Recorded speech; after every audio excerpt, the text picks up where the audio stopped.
वालेकुम। नमस्ते, सत उम्मीद करता हूँ फिट होंगे, बेहतरीन होंगे, अपनी लाइफ अच्छे से एंजॉय कर रहे होंगे हम चारों की तरह। आज एक और वीडियो और उसका टाइटल है वीडियो का टाइटल है जी values of Hinduism most ancient religion Steve Jobs और फन तंत्रा की वीडियो है जी अपना आरजे रौनक की।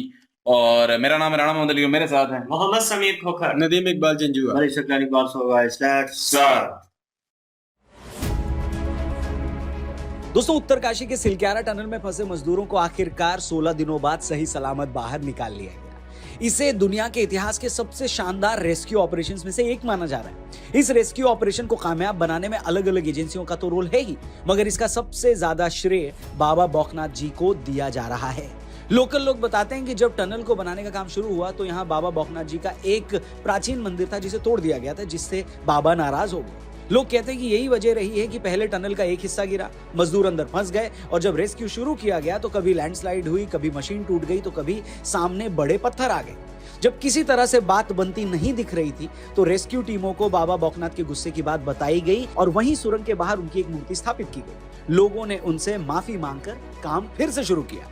ऑस्ट्रेलिया से आए एक्सपर्ट एर्नोल्ड डिक्स भी हर रोज काम शुरू होने से पहले बाबा से आशीर्वाद लेते थे और शाम को फिर से उनकी मूर्ति को नमन करते थे। आज जब 16-17 दिनों बाद मौत को मात देकर ये मजदूर बाहर लाए गए हैं तो इसके पीछे बाबा की कृपा मानी जा रही है। एर्नोल्ड डिक्स ने भी कई बार इस बात का जिक्र किया है कि अगर पहाड़ ने कुछ लोगों को अपने अंदर ले लिया है तो हम उनसे इस बात की इजाजत मांग रहे हैं कि क्या हम इन लोगों को वापस बाहर निकाल सकते हैं। मतलब उन्होंने कभी भी ये अहंकार नहीं दिखाया कि हम पहाड़ को जीत सकते हैं, बल्कि पूरी विनम्रता के साथ हमेशा पहाड़ को ईश्वर का दर्जा दिया कि हम उससे सिर्फ और सिर्फ अपने लोगों को वापस लेने की परमिशन मांग रहे हैं। दोस्तों, उत्तरकाशी का रेस्क्यू ऑपरेशन एक बार फिर भारत के उस चरित्र को, उस कैरेक्टर को बताता है जिसकी आज पूरी दुनिया कायल हो रही है। एक ऐसा चरित्र जिसमें हम अपना फर्ज पूरी ईमानदारी और मेहनत से निभाएंगे, लेकिन ये भी स्वीकार करेंगे कि होगा वही जो ईश्वर चाहेगा। और उत्तरकाशी की घटना ने एक बार फिर उसे सही साबित कर दिया। ये कहने में मुझे कोई हर्ज नहीं है कि भारत और हिंदुत्व के इसी चरित्र ने आज पूरी दुनिया को इसकी ओर आकर्षित किया है। कैसे आकर्षित किया है और लगातार कर रहा है, आज के इस वीडियो में हम इसी के बारे में डिटेल में बात करेंगे। दोस्तों, पिछले दिनों बैंकॉक में विश्व हिंदू कांग्रेस का आयोजन हुआ। इस इवेंट में थाईलैंड के प्रधानमंत्री ने हिंदू धर्म को लेकर ऐसी बात कर दी जिसे सुनकर हर कोई हैरान रह गया। थाईलैंड के प्रधानमंत्री ने कहा कि आज पूरी दुनिया में जैसे हालात हैं उसमें हिंदू धर्म के संस्कार ही पूरी दुनिया को बचा सकते हैं। इससे पहले अमेरिका में राष्ट्रपति पद के उम्मीदवार विवेक रामास्वामी से जब ये पूछा गया कि वो किस तरह की पॉलिटिक्स करना चाहते हैं तो रामास्वामी ने बेहिचक कहा कि मैं हिंदू हूं और मैं अपनी उन हिंदू वैल्यूज को बेस बनाकर ही राजनीति करूंगा, क्योंकि मुझे लगता है कि आज अमेरिका को उन वैल्यूज की सख्त जरूरत है। Say my faith, I'm Hindu. I believe there's one true God. I believe God put each of us here for a purpose. My faith teaches me that we have a duty, a moral duty, to realize that purpose. That we're God's instruments. He works through us in different ways, but we are still equal because God resides in each of us. That's the core of my faith. इससे पहले England के प्रधानमंत्री Rishi Sunak G20 के लिए भारत आए थे। तब भी उन्होंने खुद को एक प्राउड हिंदू कहा था। वो दर्शन करने दिल्ली के अक्षरधाम मंदिर भी गए थे, जिन अंग्रेजों ने 200 साल तक भारत पर राज किया। आज उसी इंग्लैंड के पीएम हाउस में एक भारतीय मूल का शख्स राज कर रहा है। वो वहां हिंदू रीति रिवाज से सारे वार त्योहार मना रहा है। अमेरिका के शहरों में कई सालों से दिवाली की छुट्टी दी जाने लगी है। यूएई जैसे मुस्लिम देश में दिवाली पर स्कूलों में 4 दिन की छुट्टियां की गई। ये सब बातें साफ बता रही हैं कि अपनी सनातन परंपरा और वैल्यूज पर चलते हुए हिंदू कम्युनिटी बिजनेस से लेकर राजनीति तक हर एक जगह अपना परचम लहरा रही है। एक ऐसा धर्म जिसने कभी किसी देश पर कब्जा नहीं किया, जिसने कभी जबरन दूसरों का धर्म नहीं बदला, मगर आज सिर्फ और सिर्फ अपनी अच्छाई की वजह से हिंदू धर्म पूरी दुनिया में सम्मान पा रहा है। तो किस तरह हिंदू धर्म दुनिया को राह दिखा रहा है? इजराइल हमास युद्ध से लेकर रूस यूक्रेन वॉर तक और वेस्टर्न कंट्रीज में टूटते परिवारों और बढ़ते डिप्रेशन के बीच क्यों हर किसी को हिंदू धर्म में ही सुकून दिखाई दे रहा है? आइए इस वीडियो में इसी पर डिटेल में बात करेंगे। वीडियो ध्यान से देखिएगा, पसंद आए तो इसे अपने दोस्तों यारों रिश्तेदारों से जरूर शेयर करिएगा, क्योंकि बड़ी मेहनत से हम ये वीडियो बनाते हैं। हम चाहते हैं ज्यादा से ज्यादा लोगों तक पहुंचे। आइए शुरू करते हैं। नमस्कार, जय हिंद दोस्तों, मैं हूं रौनक। दोस्तों, स्टीव जॉब्स को 21वीं शताब्दी का सबसे बड़ा इनोवेटर माना जाता है। अपने करियर के शुरुआती दौर में जब वो जिंदगी के मायने समझने की कोशिश कर रहे थे तो वो भारत आए। इसी दौरान वो नीम करोली बाबा के आश्रम गए। स्टीव जॉब्स का कहना था कि महाराज जी की एक झलक ने उनके दिमाग पर छाया सारा अंधेरा हटा दिया। उन्हें अपनी जिंदगी का मकसद साफ समझ में आ गया। ये बताने की जरूरत नहीं है कि एक बार जब स्टीव अपने काम में लगे तो उन्होंने दुनिया की टेक्नोलॉजी को हमेशा हमेशा के लिए बदल कर रख दिया। एप्पल कंप्यूटर से लेकर मैकबुक, आईपैड से लेकर आईफोन तक उन्होंने दुनिया को ऐसे प्रोडक्ट्स दिए, एक ऐसा ब्रांड दिया जिसने करोड़ों लोगों की जिंदगियां बदल दी। और इन सारे महान कामों की जड़ में अगर कुछ था तो वो था सनातन का प्रभाव।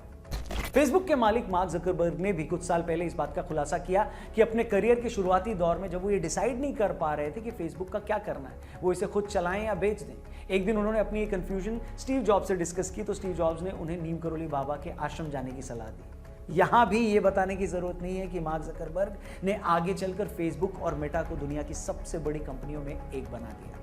इतना ही नहीं, स्टीव जॉब्स भारतीय योग गुरु परमहंस योगानंद जी के बड़े प्रशंसक थे। वो उनके इतने बड़े प्रशंसक थे कि स्टीव जॉब्स की इच्छा थी कि उनके अंतिम संस्कार में शामिल होने वाले सभी मेहमानों को योगी परमहंस योगानंद जी की मशहूर किताब ऑटोबायोग्राफी ऑफ योगी की कॉपी दी जाए। You can't connect the dots looking forward. You can only connect them looking backwards. आपको जानकर हैरानी होगी कि जैसे ये खबर सामने आई, पूरी दुनिया में इस किताब की डिमांड कई गुना बढ़ गई। तब से अब तक इस किताब की लाखों कॉपियां बिक चुकी हैं। इसी किताब के बाद योग और हिंदू धर्म में भी लोगों का रुझान और ज्यादा बढ़ गया। इतना ही नहीं, बीटल्स का महर्षि महेश योगी के संपर्क में आना, विल स्मिथ का भारत आकर हिंदू रीति रिवाज से पूजा अर्चना करना हो, या जूलिया रॉबर्ट्स का खुलकर हिंदू धर्म की तारीफ करना, ये सब बताता है कि कैसे हिंदू धर्म सालों से अमेरिकन सोसाइटी की बड़ी से बड़ी हस्तियों को प्रभावित कर रहा है। Hinduism is something that I'm very intrigued by and very interested in. इतना ही नहीं, हाल ही में अमेरिकी राष्ट्रपति चुनावों की दौड़ में शामिल विवेक रामास्वामी का नाम सामने आया तो उनके भारतीय कनेक्शन की वजह से भारतीयों की उनमें काफी दिलचस्पी बढ़ी। जब लोगों ने उनको 2-4 मौकों पर अपनी बात रखते सुना तो हर कोई उनकी हाजिर जवाबी, उनकी नॉलेज, उनकी साफ गोई से हैरान रह गया। अपने पहले ही चुनाव में भारतीय मूल के इस युवा ने पूरे अमेरिका में सनसनी फैला दी है। पिछले दिनों एक प्रोग्राम के दौरान जब उनसे उनकी राजनीति का मोटिव पूछा गया और उनके धर्म की बात हुई तो विवेक ने जो जवाब दिया उसे सुनकर आपका सीना भी गर्व से चौड़ा हो जाएगा। Say my faith, I'm Hindu. I believe there's one true God. I believe God put each of us here for a purpose. My faith teaches me that we have a duty, a moral duty, to realize that purpose. That we're God's instruments. He works through us in different ways, but we are still equal because God resides in each of us. That's the core of my faith. एक ऐसे अमेरिकी समाज में जहां आज भी ज्यादातर population white Christians की है, उस सोसाइटी में विवेक का इस तरह खुलकर अपने धर्म के बारे में बोलना यह बताता है कि कैसे उनके हिंदू धर्म ने उन्हें राजनीति की राह दिखाई और कैसे उस राह पर चलकर वो आज अमेरिकी समाज में मौजूद खामियों को सुधारने की बात कर रहे हैं। ये सब बोलने के लिए सच में जिगरा चाहिए। इसी तरह ब्रिटेन के पीएम ऋषि सुनक भी कभी भी अपनी हिंदू पहचान को छिपाने या दबाने की कोशिश नहीं करते।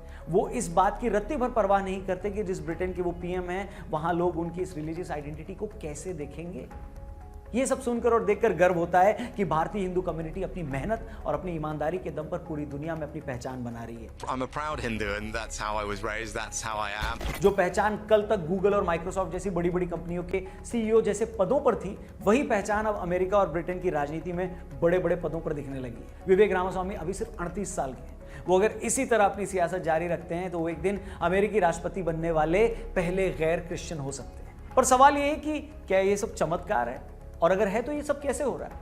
बाकी कुछ धर्मों की तरह हिंदू धर्म न किसी दूसरों को जबरन कन्वर्ट करता है, न हमने आबादी का फायदा उठाकर कभी अपने देश में माइनॉरिटीज का धर्म बदला, न हम धर्म के नाम पर विदेशों में कोई लॉबिंग करते हैं। फिर आखिर क्या रीजन है, क्या वजह है कि हर जगह हिंदू धर्म का, इसके संस्कारों का, हमारे योग का इतना डंका बज रहा है? आखिर क्या रीजन है कि एक बुद्धिस्ट मेजॉरिटी वाले देश का पीएम होने के बावजूद थाईलैंड के प्रधानमंत्री को यह कहना पड़ता है कि आज दुनिया में जैसे हालात हैं उसमें हिंदू धर्म के संस्कार ही शांति ला सकते हैं? हो सकता है आप में से कुछ लोग ये सोचें कि थाईलैंड के पीएम को हिंदू धर्म के बारे में क्या पता? क्या वो सिर्फ हिंदुओं की तारीफ इसलिए कर रहे थे क्योंकि थाईलैंड में हिंदू महासभा का आयोजन हो रहा था? अगर कुछ लोग सच में ऐसा सोचते हैं तो शायद आप हिंदू धर्म और थाईलैंड के कनेक्शन को भी नहीं जानते। जो लोग नहीं जानते उन्हें बता दूं कि थाईलैंड आज भले ही बुद्धिस्ट मेजॉरिटी देश है, लेकिन एक वक्त वहां भी बड़े पैमाने पर सनातन धर्म को मानने वाले लोग थे। आज भी आपको थाईलैंड में हिंदू मंदिर आम मिल जाएंगे। इन मंदिरों में ब्रह्मा जी की मूर्ति मिल जाएगी। अच्छी बात यह है कि बौद्ध होने के बावजूद थाई लोग हिंदू देवी देवताओं को अपने धर्म का हिस्सा मानते हैं। वो उनका वैसा ही सम्मान करते हैं जैसा हिंदू करते हैं। और तो और पवित्र ग्रंथ रामायण का तो थाईलैंड पर बड़ा असर है। हिंदुओं का पवित्र ग्रंथ रामायण थाईलैंड में रामाकेण के नाम से जाना जाता है, जिसे थाईलैंड में राष्ट्रीय ग्रंथ का दर्जा मिला हुआ है। थाईलैंड के लोग आज भी अपने राजा को विष्णु का अवतार मानते हैं। यहां तक कि थाईलैंड में जब भी राजा का राज तिलक होता है तो उस राज तिलक में पूजा अर्चना करने गोरखपुर से पुजारी जाते हैं। वो सारा कार्यक्रम हिंदू परंपरा के मुताबिक होता है ना? कितनी सुंदर बात। भले ही थाई लोग आज बौद्ध धर्म को मानते हो, लेकिन वो ये भी मानते हैं कि बौद्ध धर्म और हिंदू धर्म की मान्यताओं में ज्यादा फर्क नहीं है। वो ये भी जानते हैं कि बौद्ध धर्म निकला भी भारत से ही है। उन्हें इस बात का भी पता है कि सैकड़ों साल पहले दक्षिण भारत से थाईलैंड में हिंदू धर्म आया था, जब भारत के तमिलनाडु से भारतीय व्यापारी समुद्र मार्ग से थाईलैंड गए थे। यहां तक कि थाई भाषा भी दक्षिण की पल्लव लिपि से निकली। यही सब कारण है कि थाईलैंड के पीएम ये कह रहे हैं कि आज दुनिया में शांति हिंदू धर्म की वैल्यूज पर चलकर ही आ सकती है। ये सब देखकर खुशी भी होती है कि थाईलैंड, कंबोडिया, जापान और श्रीलंका जैसे देश जहां बौद्ध धर्म आज मेन रिलीजन है, लेकिन इसके बावजूद इन देशों ने अपनी हिंदू पहचान को नहीं मिटाया, क्योंकि ये सब इसका महत्व, इसकी इंपॉर्टेंस समझते हैं। मगर वहीं अफगानिस्तान से लेकर पाकिस्तान और मालदीव तक बहुत सारे मुस्लिम कंट्रीज ने उन देशों में मौजूद बौद्ध और हिंदू पहचानों को चुन चुन कर खत्म किया। साल 2001 में अफगानिस्तान में तालिबान ने डायनामाइट लगाकर भगवान बुद्ध की मूर्तियां तोड़ दी थी। ये बात तो हम सबको पता है, मगर शायद आप में से कुछ लोग नहीं जानते होंगे कि मालदीव्स में सालों पहले मुस्लिम एक्सट्रीमिस्ट ने वहां के म्यूजियम तक में रखी हिस्टोरिकल इंपॉर्टेंस की जो मूर्तियां थी उन्हें तोड़ दिया था। मतलब म्यूजियम में रखी मूर्तियों से भी धर्म पर खतरा नजर आने लगा। वाह क्या बात। मैं पहले भी कह चुका हूं और आज फिर से दोहरा रहा हूं कि दुनिया में उससे ज्यादा बदनसीब कौम कोई नहीं हो सकती जो ये नहीं जानती कि उसका इतिहास क्या है, उसकी पहचान क्या है, वो लोग कहां से आए थे। आप अफगानिस्तान में बुद्ध की मूर्तियां तोड़कर इस बात को झुटला नहीं सकते कि एक वक्त बौद्ध धर्म अफगानिस्तान तक फैला था। ताजा मामला भी कुछ वक्त पहले कराची का है, जहां लोकल पुलिस की निगरानी में एक हिंदू मंदिर गिराया गया। वो कराची जो सिंध स्टेट की राजधानी है, वो सिंध जो सिंधु नदी के किनारे बसा हुआ है, वो सिंधु नदी जिससे हिंद शब्द निकला और वो हिंद जिसके चलते सिंधु सभ्यता के लोगों को हिंदू कहा गया। अगर कराची में रहने वाले लोगों को यह नहीं पता कि सिर्फ 2 पीढ़ी पहले तक उनकी पहचान क्या थी, उन्हें अगर ये लगता है कि वो कुछ मंदिर तोड़वाकर अपनी पहचान मिटा लेंगे, तो इससे बड़ी मूर्खता और क्या हो सकती है। बजाय ये मानने की कि जिन मंदिरों को वो तोड़वा रहे हैं वो खुद उनके पुरखों ने बनवाए थे, बजाय ये समझने की कि वो मंदिर उस इलाके की सांस्कृतिक विरासत है, ये ऐसे जाहिल हैं जो खुद को जबरन अरब मानते हैं और उन्हें लगता है कि मंदिर तोड़कर वो अपना मजहब बचा रहे हैं।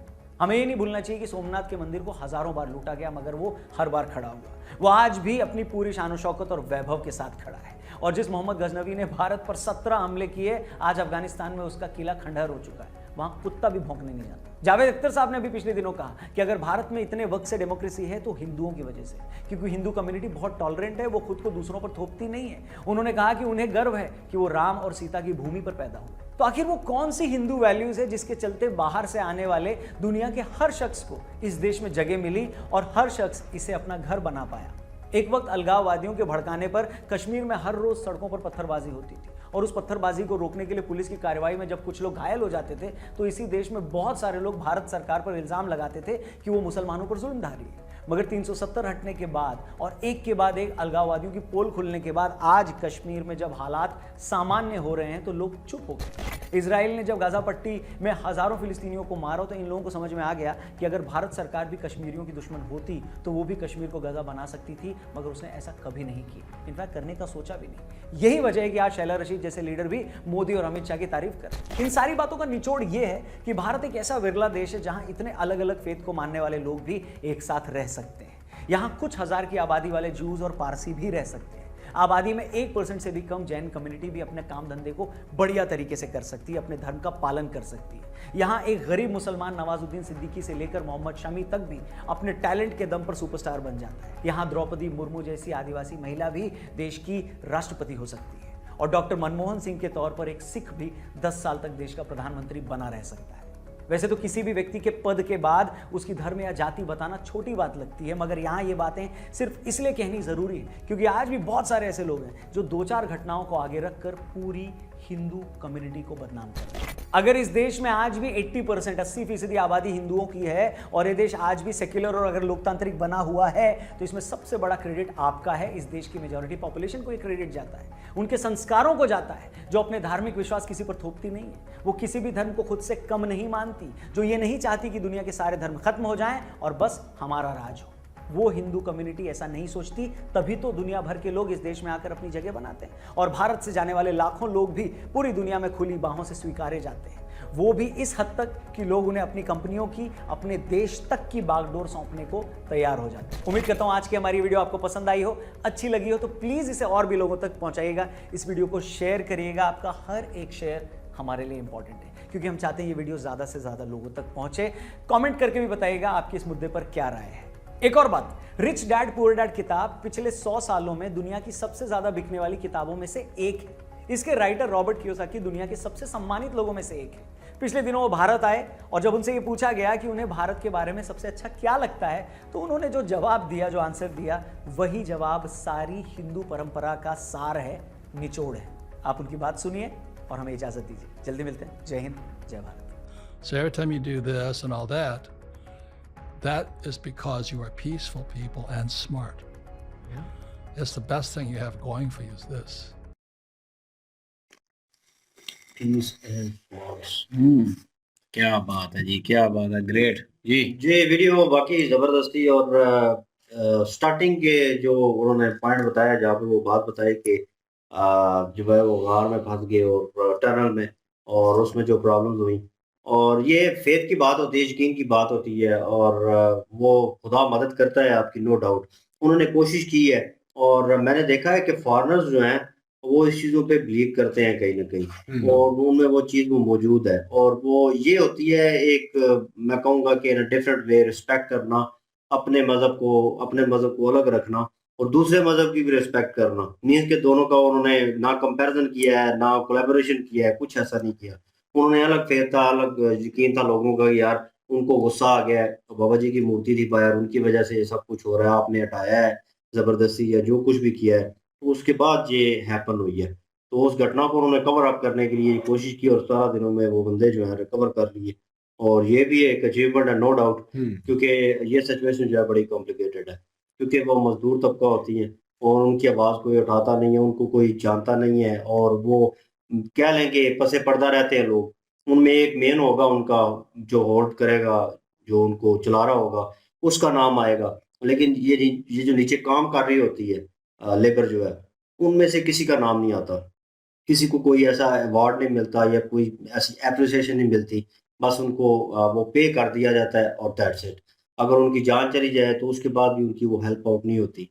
तो ये चीज़ें जो है ये सामने लाना ज़रूरी है, और अभी ये देख के भी खुशी होती है इंडिया में खासकर कि लोगों को जो है ना, इंसानियत को वो ज़्यादा प्रेफर किया जा रहा है।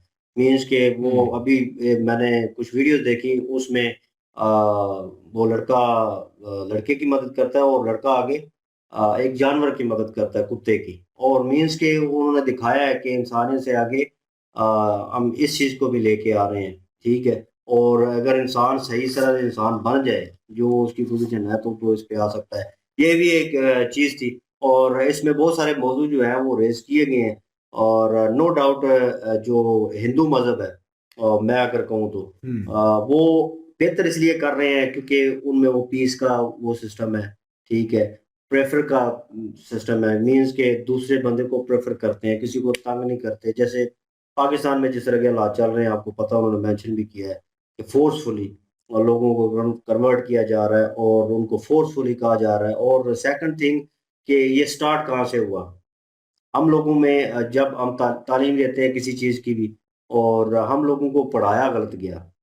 कुछ लोग ठीक है, नो डाउट, उनका माइंड अभी भी ठीक है, और कर लें कि मैं अपनी बात करूं, फैमिली में मेरे डैड जो है वो आज से मेरे हाल में 10 साल या 15 साल पीछे कर लें, उनकी सोच भी बड़ी ट्रिपिकल टाइप, वो पुराने ख्यालात वाली और वैसी सोच थी, लेकिन वो भी लेकिन अब मैं मिला हूँ आप वो जमाने के सेम मेरे वाली सोच है उनकी, तो मीन्स के वो चेंज हो गए हैं बड़े। तो मैं से अक्सर कहता था कि मेरे डैड ज्यादा बात नहीं करते, गुस्से वाले हैं बहुत ज्यादा, तो मुझसे तो खास कर नहीं करते, लेकिन बाहर वाले लोग मुझसे थोड़ी गप लगा लेते हैं। तो मैंने कहा कि वो उनकी चेंज कैसे हो, उस दिन हम गए तो ऑटोमेटिकली उन्होंने बातें करनी शुरू कर दी। मेरे साथ तो शुरू हो गए, ऐसे होता है, ऐसे होता है, और मैंने कहा जी बिल्कुल ऐसे ही होता है तो मतलब नजर आता है वो आपको कि आप जिस बंदे के, मतलब वो डैड है मेरे, तो उनके अंडर में रहा हूँ, ठीक है, और उन्होंने तरबियत की है, तो वो जब चलता आता है ना, तो एकदम से बंदा चेंज अब पाता है ना उसमें, तो बंदा कहता है ये चेंज कैसे आया है। तो मीन्स के हर बंदा ठीक हो सकता है, उसको कुछ ठीक करने के लिए आपने अपने निज़ाम को थोड़ा बेहतर करना है, ताकि हमारे जो बुजुर्गों ने इस उम्र में आगे सीखा है ना, वो हमारे बच्चे शुरू से स्टार्टिंग कर दें, क्योंकि उनका ज़हन मोल्ड होगा, कम से कम उनमें इंसानियत का एक जो है ना वो नुक्ता जो है ना वो आए, और वो सोचें इस चीज़ के बारे में। इस चीज़ को ना सोचें कि अगला सिख है, ईसाई है, हिंदू है, किसी और रिलीजन से ताल्लुक़ रखता है, ठीक है, वो सोचे कि सबसे पहले इंसान देखें है, इंसान है। इंसान है, वो इंसान का वो जो उनमें उनसर आएगा ना, मेरे ख्याल में वो थोड़ा बहुत ना हमारे माहौल को, या कह लें कि पूरी कायनात के माहौल को वो चेंज कर सकता है। ये हम कहते हैं ना, गोरे लोगों में एहसास जज्बात जो है वो बहुत ज्यादा होते हैं, वो केयरिंग होते हैं। एक डॉग को लेकर, मतलब या किसी जानवर को लेकर वो बड़े सेंटी हो जाते हैं। तो वो क्यों होते हैं? क्योंकि उनमें वो चीज मौजूद है। वो इंसानों के साथ तो हैं, लेकिन वो जानवरों का भी करते हैं ख्याल। और यहाँ पे किसी ने कहा कि वो मर गया यार उस दिन हम जवाद का कितना एहसास करते हैं इसका? जवाब, खैर कोई वीडियो देख रहा होगा तो बुरा मनाएगा, लेकिन ये है कि ये फन था एक थोड़ा। वो उस दिन हम छोटी सी बात ऐड करूंगा। वो उस दिन हम खड़े थे, तो मेरा जूता जो है वो नीचे से वो टूट गया और मैं ठीक करवा रहा था। ये साइड पे खड़ा था और देख रहा था, कहता है ऐसे ऐसे मुंह बना रहा है एक्सप्रेशन। मैं इसी पता नहीं क्या है, मैं ऐसे अफसोस कर रहा था। वो मैं कहा क्या हुआ है? तो कहता है यार बिल्ली किसने, वो देखना यार, पता नहीं, उसके सामने दूध भी पड़ा हुआ है, हड्डियां भी पड़ी हुई है, लेकिन वो अनमूव्ड है, वो रिएक्ट नहीं कर रही। फिर थोड़ी देर बाद फिर इसे महसूस हुआ, फिर गया, फिर जाके कहता है आई थिंक वो मर चुकी है। तो मुझे भी तकलीफ हुई। मैं फिर जैसे ही जूता ठीक हुआ, मैं पहन के उधर गया, पहले मैंने कहा देखो सही। फिर मैं बहुत नजदीक होके देखा, अगर सांस चल रही है कुछ है तो हम थोड़ी बहुत हेल्प आउट कर सकते हैं जो उसके लिए नहीं, उसकी सांस नहीं करें। चल रही थी, मैं बड़े गौर से देख रहा था पहले उसको। तो वो मैंने ऊपर से देखा तो अफसोस हुआ यार, ये दुनिया जो है ना, ये अपनी चल सो चल में है। ठीक है, तो ये हिसाब लगा लें, अगर किसी माशरे में आपको इस तरह की सिचुएशन मिलेगी ना, समझ ले माशरा जो है ना बेइस है, एहसास नाम की चीज नहीं है। ठीक है, तो आप अपनी अगर कदर घटाना चाहते हैं तो उनके मत्थे लग जाएं। ठीक है, तो मत्थे लगेंगे तो आपका वो जानवर वाला हिसाब होगा, सेम टू सेम, मार के फेंक देंगे कोई भी नहीं पूछेगा। ठीक है ना, वो सिचुएशन। लेकिन करते हैं आप, मतलब अगर जानवर को पकड़ा है या किसी ने, उसके साथ मेरे हाल में एक वो थैला भी पड़ा हुआ था, तो मैं ऐसे वो कह रहा था मेरे उसको, ख्याल मैंने जो अंदाजा लगाया था ना, वो उसको किसी गाड़ी वाले ने या किसी बाइक वाले ने टक्कर मारी है उस बिल्ली को, और वो उसको डाल के जो है वो थैले में थैले में उधर छोड़ गया, साथ दूध और हड्डियां। ये नहीं है कि यार उसको चेकअप भी करवा ले किसी। बिल्कुल लेकिन सांस, वही बात है ना, सांस नहीं है ना किसी एहसास में। नहीं है। और जहाँ तक मैं अगर एक और बात इंक्लूड करूँ, और मैं अपने भतीजों की बात करूँ, तो मेरे ख्याल में वो काफ़ी चेंज है। और शुक्र अल्हम्दुलिल्लाह, मैं खुश होता हूँ, क्योंकि वो बेस नहीं है। वो चीज़ों को मापते हैं अपने हिसाब से, और वो सोच समझ रखते हैं, और जो बात है वो डायरेक्टली पूछते हैं। तो हमें वो बताने में वो हिचकिचाना भी नहीं चाहिए। ठीक है, आगे अगर इंडिया में ये सिलसिला शुरू हुआ है कि बच्चों को नॉलेज होनी चाहिए कि बैड टच क्या है, गुड टच क्या है। दैट्स गुड, वेरी गुड यार, एक अच्छा कदम लिया है इंडिया ने, और ये तालीमी निज़ाम में शामिल है स्कूलों में, और ये उन्होंने किया है। क्यों? ये इससे एक चीज़ कंट्रोल होगी, ये जो सेक्सुअलिटी का जो भूत चढ़ा हुआ है ना लोगों के ज़हन पे, और ये जो केसेस हो रहे हैं रेप्स के, उनमें कमी आएगी। क्यों? लोगों को अवेयरनेस होगी, बच्चों को खासकर अवेयरनेस होगी, उनको नहीं पता होता। खासकर पाकिस्तान में। हाँ, तो मीन्स के वो गुड टच और बैड टच का जो है ना डिफरेंस, अंतर जो है, कहाँ तक वो लिमिटेशंस आपकी हदबंदी क्या है, वो जो है पता होना चाहिए। तो हम यहाँ पे एक शाय फील करते हैं उन चीजों को। और रात को ही एक ऐड चल रहा था मेरे साथ, एक फिलासफर बैठा हुआ था, मैं नाम नहीं लेना चाहता उसका। इरफान। यार अच्छा वही था। खैर, वो कॉन्डम का ऐड आया तो ये सरेआम बेचने शुरू कर दिए। ये एक डॉक्टर थी, वो बता रही थी कि कॉन्डम जो है प्रॉपर्ली यूज इसमें कैसे क्या करते है हैं। यार? तो कॉन्डम, आपको इंफॉर्मेशन होनी चाहिए, वो लैक ऑफ नॉलेज आपको मरवाती है अक्सर। ठीक है, तो इस चीज के बारे में शर्माना क्या। तो वही एक छोटी सी बात ऐड करने के बाद मैं बस करूंगा। एक भाई को मौका देता हूँ कि वो 3 इडियट या पता नहीं वो आमिर खान की मूवी है कौन सी, पता नहीं, थ्री इडियट पीके पीके, उसमें वो कहते हैं कि मतलब कि आप ढोल बजा के बताते हैं सबको हैविंग अ सेक्स है, तो वो ढोल बजा के बता रहे होते हैं कि आज मेरे सेक्स का दिन है, तो जब कंडोम आपका निकल आए तो कोई भी नहीं मानता कि भाई मेरा नहीं है। ठीक है, ये हिसाब है। तो थोड़ा बहुत ना माइंड को ओपन कर, मैं पाकिस्तानियों के लिए खास कर कह रहा हूँ कि वो जो है माइंड को ओपन करें, और वो ओपन करेंगे मेरे ख्याल में थोड़ी बहुत इंसानियत लेके आएंगे तो माशरा चेंज होगा। जी बाकी यार वीडियो काफ़ी नॉलेज वाली थी। जो आरजे रौनक भाई जो है ना, उन्होंने काफ़ी ज़बरदस्त बातें की हैं। तो बिल्कुल किसी बात से भी हम लोग डिसएग्री नहीं करते। वाकई ही हिंदू मज़हब जो है ना, बहुत जो है ना मतलब केयरफुल है, और दूसरा इसमें सख्ती बहुत कम मैंने देखी है। बाकी ये कन्वर्टेड भी नहीं करते, इनकी कोई तंजीम भी मैंने देखा नहीं आपकी ऐसी बात कुछ। कर रहा हूँ, सख्ती दीन इस्लाम में भी नहीं है। हाँ नहीं है वैसे, हम हमारे लोगों ने लोगों की वजह से ना हो रहा है। बना और दी हिंदू गई लोग जो है ना, हमने। बना दी गई। हाँ हिंदू लोग जो है ना, इन्होंने मतलब अपने मजहब में ना इस चीज को मतलब ज्यादा प्रेफर नहीं किया। दीन इस्लाम में भी अगर देखा जाए तो सिर्फ पाकिस्तान में ये चीजें हो रही हैं, वैसे दूसरे कंट्रियों में अगर देखा जाए तो दूसरे कंट्रियों में ऐसा कुछ भी सब नहीं। कॉन्टिनेंट में हो रही है ना ये सारी, अफगानिस्तान, नहीं पाकिस्तान, अगर आप इंडिया। नहीं, वो आपकी बात सही है, पर देखें जो क्रिश्चियन लोग हैं वो भी फोर्सफुली कर रहे हैं, वो भी क्रिश्चियन भी इंडिया में भी हो रहा है। forcefully और करते हैं कई ना। जगह पे मैंने वीडियो देखी है, एक यहूदी हैं जो कि कन्वर्ट करते ही नहीं है, करता ही वो नहीं। लेते ही नहीं है। अगर कोई होना भी चाहे तो वो भी कहते हैं नहीं। ना है आप जाएं। ऐसा ही हाँ, और क्रिश्चियन लोगों में भी बहुत ज्यादा सख्ती है, और मुस्लिम लोग तो बहुत ही ज्यादा है। ये हमारी अक्सरियत अभी जो है ना इसी मुस्लिम तरह और को- क्रिश्चियन दोनों करते हैं। हाँ, तो मुस्लिम बहुत ज्यादा सख्ती कर रहे हैं, और पाकिस्तान में तो ज्यादा ही हद से भी बड़ा हुआ है काम। ये जबरदस्ती तो ये मेरे ख्याल है जायज समझना शुरू कर दिया है, हालांकि इस्लाम में ऐसा कुछ ये नहीं है। नाजायज है। हाँ, तो बाकी ये बिल्कुल। ये इंडिया के वाले लोग जो है, जितने भी हिंदू मजहब से हैं, वो बहुत ऊपर तक चले गए। उनकी बहुत जो है ना, उनका मतलब माइंड सेट इतना कूल है, और वो अपने मजहब को इतनी जबरदस्त तरीके से फॉलो कर रहे हैं, और वो हिचकिचा नहीं रहे। ये भी एक मुझे अच्छा लगा कि वो अपने हर जगह पे बता रहे हैं कि हम हिंदू मजहब से तल्लुक रखते हैं, और वो फिर जगह पे जगह उनको देखा भी जाता है कि वो हिंदू कल्चर को जो भी है वो अपना रहे होते हैं, वो उसको लोगों को भी दिखा रहे होते हैं। एक और चीज भी नजर आती है, वो बार बार मतलब कि जैसे या पाकिस्तान में शो ऑफ करते हैं, हर चीज में हमेशा मौजू आता है कि इस्लाम को बीच में ले आएंगे, इस्लाम को बीच में ले आएंगे। तो ये चीज जो ये जो ज़हन बना हुआ है ना, माइंडसेट बना हुआ, वो उनका नहीं है मेरे वो ख्याल पता है क्या कहते हैं, वो कहते हैं मेहनत की है तो मिला ना हाँ। सारा कुछ।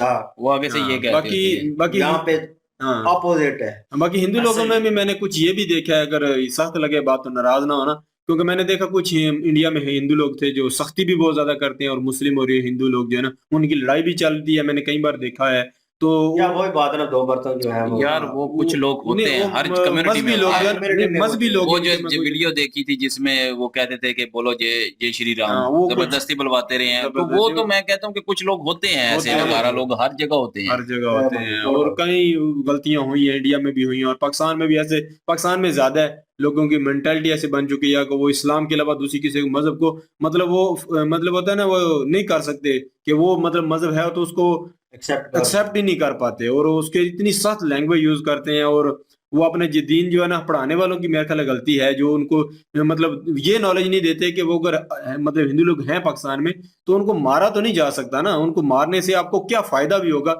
ये चीज उनको मतलब मारेंगे क्यों, पहला सवाल मतलब बता दो, पाकिस्तान में ना मतलब वो उनकी मेंटालिटी बन चुकी है, इनको खत्म किया जाए, वो उनकी मतलब ये सोच बन गई है ना, तो वही ना, हमारा निजाम चेंज ही नहीं ठीक नहीं करना है चाह ना। रहे हैं। इस चीज को अगर पढ़ाने वाले भी समझाए ना इनको, मैं जरूरी मैं नहीं है एक और ऐसा। चीज ऐड करता हूँ। पाकिस्तान में ना जितने भी ये मिनॉरिटी है ना, अगर उनके सामने आप कह देते हैं ना कि चलो ठीक है अल्लाह हाफिज, वो यकीन करें डर के मारे अल्लाह हाफिज आगे से कहते हैं। हाँ, बिल्कुल तो ऐसे। ये मैं बहुत खुद गलत देखा बात है, वो डर के कहते हैं कि अल्लाह हाफिज, हालांकि उनका दिल नहीं कर रहा होता कहने नहीं का, कर रहा, तो ये लेकिन वो कहते हैं कि इस वजह से डर के, ऊपर वाले के डर के नहीं, इन हम लोगों से डर इस के। mentality की यहाँ वजह की से। बात की जाए मतलब अगर ना कहा तो इन्होंने जो है वो हमें मुश्किल स्यापा हो डाल जाएगा। देना है। पाकिस्तान की अगर बात की जाए तो पाकिस्तान में एक बहुत बड़ी प्रॉब्लम चल रही है कि चले हिंदू लोगों के साथ या दूसरे जितने भी मजहब हैं उनके साथ ज्यादतियां होती हैं, गलत होता है, नहीं होना चाहिए, लेकिन अपने जो बंगाली हैं वो तो मुस्लिम है यार, उनके साथ जो कराची में सिंध में ज्यादतियां हो रही हैं, यकीन करें कि उनके जो वो इधर जो लोग रह रहे हैं वो बेचारे पछता रहे हैं। वो कहते हैं कि हम उस वक्त हम भी चले जाते तो अच्छा था, लेकिन हम क्या करें, हम फंस गए बुरी तरह से। हमारे बच्चों को जो एजुकेटेड लोग हैं उनको नौकरियां नहीं मिलती, उनको उस तरह से हुकूक हाँ, नहीं वो मिलते, मैंने उस भी तरह से वीडियो वैल्यू देखी। नहीं मिलती जिस तरह मिलनी चाहिए। तो पाकिस्तान में एक अलग सा सिस्टम चला हुआ है जो कि समझ से ही बालातर है। चलो यार, दूसरे मजहब के लोगों के साथ अच्छा सलूक नहीं करते, कम से कम जो अपने मुस्लिम लोग हैं उनके साथ तो अच्छे से बर्ताव करो ना, उनके साथ भी करने के लिए तैयार, फितरतन मजबूर है ये लोग। फितरतन मजबूर है। बिल्कुल। और शुरू में जो दिखाया गया वो भी एक इंडिया में अच्छा काम हुआ, बाकी वो मैंने वीडियो देखी थी कि उन लोग फंसे हुए थे, तो इंडियन हुकूमत ने वो बहुत अच्छा काम किया। और बाकी ये अपनी होती है सोच होती है, इंडियन हिंदू लोग जो है ना, वो उन्होंने गलती की है तो उन्होंने जल्दी उसको एक्सेप्ट कर लिया कि हमने ये जो मूर्ति है इनकी बेदबी कर दी है, तो फिर उन्होंने उसका मतलब ये है कि रखा दोबारा, तो ये भी अच्छा हुआ। और दूसरा ये है कि वो लोग भी सही सलामत बाहर आए। ये मतलब मैंने वीडियो देखी है कि उन्होंने बताया कि उनको खाना प्रोवाइड किया जाता रहा है, तो 15-16 दिन वो अंदर रहे हैं, तो मतलब सेफली तौर से वो बच के बाहर आए हैं और इंडिया हुकूमत ने काफी हेल्प की है, तो बहुत अच्छा लगा। और बाकी मैं एक बात करूंगा कि मैं हमेशा ये कहता हूँ कि ये जो जबरदस्ती हमारे इधर कन्वर्ट करते हैं उसकी वजह से जो है वो नफरतें फैलती हैं। जबरदस्ती अगर करेंगे तो नफरत ही फैलेगी, कभी भी वो दिल से एक्सेप्ट नहीं करते। तो जैसे ही मैं कहता हूँ कि भाई हमारा दीन भी हमें कहता है कि इखलाक अपना ऐसा करें कि आपको देख के खुद ही सारे झुकें कि आप किस मजहब से हो। तो वो आजकल जो है वो हिंदू लोगों ने जो है वो अपने इखलाक में ये सारा कुछ पैदा कर लिया है। उनका इखलाक अच्छा हो गया, इंसानियत उनके अंदर आ गई कि लोग खुद देख के उनको कहते हैं कि हिंदू मजहब ऐसा है, हिंदू मजहब जो है वो इंसानियत सिखाता है, हिंदू मजहब जो है वो इंसानों के लिए अच्छा है, एक रोल मॉडल के तौर पे उभर रहा है। क्यों? क्योंकि लोगों का इखलाक अच्छा होता जा रहा है। लेकिन हम जबरदस्ती कन्वर्ट करने में लगे हुए हैं, हालांकि हमें अपना इखलाक अच्छा करना चाहिए, लोगों के साथ अच्छा सलूक करना चाहिए, उनके साथ जो है वो अच्छा बर्ताव करना चाहिए, चाहे कोई भी क्यों नहीं है आगे। इंसानियत को जो है वो आगे रखना चाहिए, तभी जाके वो इमेज बनता है। अगर आप जबरदस्ती किसी को कहेंगे, किसी पे जबरदस्ती थोपने की कोशिश करेंगे, अभी कहेंगे कि ये जी इसने जो है वो अल्लाह अकबर नहीं कहा, इसको मार दो, तो ऐसा करेंगे तो नफरत ही फैलेगी पूरी दुनिया में। ऐसा नहीं होता। तो उसके बदले ये होता है, जैसे वो गांधी जी की मिसाल है ना, वो कि एक गाल पे मारते तो दूसरी गाल आगे कर दो। तो ये वो वाला साहब है। अगर आप अपना इखलाक अच्छा करेंगे, आगे से अच्छा जवाब देंगे, ये तरीके से बात करेंगे, लोगों को इज्जत देंगे, रिस्पेक्ट देंगे, तो आपका इखलाक देख के, आपकी रिस्पेक्ट देख के वो बंदा जरूर पूछेगा कि आप किस मजहब से हो, किस चीज को मानते हो, आपका फेथ क्या है, तो वो खुद ब खुद आएगा। इसी तो वजह से यही चीज जो है वो हिंदू मजहब में जो है वो पाई जाती है। और ये चीज इन्होंने मतलब कि जितने भी लोग हैं वो एक दूसरा एक और है कि ये अमन पसंद है, ये चाहते हैं कि लड़ाई झगड़ा ना हो, लड़ाई झगड़े में कम पड़ते हैं हिंदू मजहब, इसीलिए तो इनकी पार्लियामेंट में जो है वो दूसरा जमहूरिया निजाम है। सीधी बात है, जमहूरिया निजाम इसी वजह से टिका हुआ है, लोकतंत्र जिसे कह रहे हैं, सिर्फ इसी वजह से है कि ये लड़ाई झगड़े से दूर रहते हैं, इनकी तंजीमें नहीं है, इखलाक इनका अच्छा है, इंसानियत को प्रेफर कर रहे हैं, हर मजहब की रिस्पेक्ट करते हैं। उधर मैंने नहीं सुना कि वहां पे किसी ने कुरान पाक को जलाया हो, या किसी ने कोई बाइबल को जलाया हो, या बाइबल की बेहरमती की हो। और इस तो ये चीज को अगर कोई करता भी है तो बाकी हिंदू जितने लोग होते हैं ना, जो अच्छे होते हैं, वो उसको कंडेम भी कर रहे होते हैं, उसको बुरा भला कह रहे होते हैं अगर कोई करता भी है तो ये चीजें सारी देख के जो है वो समझ आती है कि हिंदू मजहब क्यों पॉपुलर हो रहा है अभी। इस वजह से इनको ये बेनिफिट मिला है कि पूरे इंडिया के लिए देखे ना, कितने सारे कंट्रियों में दिवाली अभी मनाई गई है, तो उन्होंने अपने कैरेक्टर को अच्छा किया है, अच्छे से शो किया है। तो अबू धाबी में बड़े अच्छे तरीके से वहां पे बच्चों को छुट्टियां भी दी गई हैं, 4 दिन स्कूल बंद रहे हैं, तो उनकी दिवाली को सेलिब्रेट किया गया। अमेरिका में सेलिब्रेट किया गया, यूके में किया गया, तो इसी वजह से किया गया क्योंकि उन्होंने एक बड़ा अच्छा इमेज हिंदुस्तान ने अपना पेश किया है। और G20 जो इजलास हुआ है वो कामयाब इजलास इसी वजह से हुआ है कि उन्होंने अपना जो इमेज, जो अपना करैक्टर है, उसको इतना पॉजिटिव वे में शो किया कि सारे लोग उनकी तरफ माइल हो गए हैं।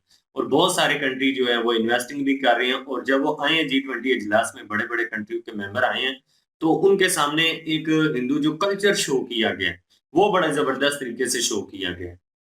तो ये चीजें वाकई जी इंडिया को ऊपर लेकर जा रही हैं। और इंडिया वाकई जिस तरीके से चल रहा है, तो इस तरह से ही चलना चाहिए। और इसी तरह से अपने किरदार को जितना स्ट्रॉन्ग कोई भी धर्म करेगा, तो लोग खुद उस धर्म में कन्वर्ट होते जाएंगे। कहने की जरूरत ही नहीं है कि आप हमारे धर्म में आए। जो ईमानदारी से काम करेगा, जो मेहनत करेगा, रब उसको देता है। और आज इंडिया जो है वो ईमानदारी से काम कर रहा है, अपने मुल्क के लिए मुखलस है, अपने लोगों के लिए मुखलस है, इंसानों के लिए मुखलस है, दूसरे मुल्कों की सोचता है, तो आज रब भी उनकी मदद कर रहा है, उनको वो बहुत ऊपर तरक्की कर रहे हैं। आप सामने मिसाल, सबके सामने मिसाल है कि वो इससे पता चलता है कि वो वाकई अच्छे राह पे चले हुए हैं, ठीक राह उन्होंने चूज की हुई है, तो उनको उसकी मेहनत का, उनकी ईमानदारी का फल मिल रहा है आज। तो वीडियो अच्छी थी जी, मजा आया वीडियो देख के, एंजॉय किया। आई होप कि आपने हमारे साथ एंजॉय किया होगा। अगर एंजॉय किया तो इस वीडियो को लाइक करें, शेयर करें, हमारे चैनल को सब्सक्राइब करें, बेल के आइकन में क्लिक जरूर कीजिएगा। इंशाल्लाह अगले वीडियो से आप हाजिर होते हैं। अपना ख्याल रखिएगा, दुआओं में याद रखिएगा। तब तक के लिए अल्लाह हाफिज, पीस।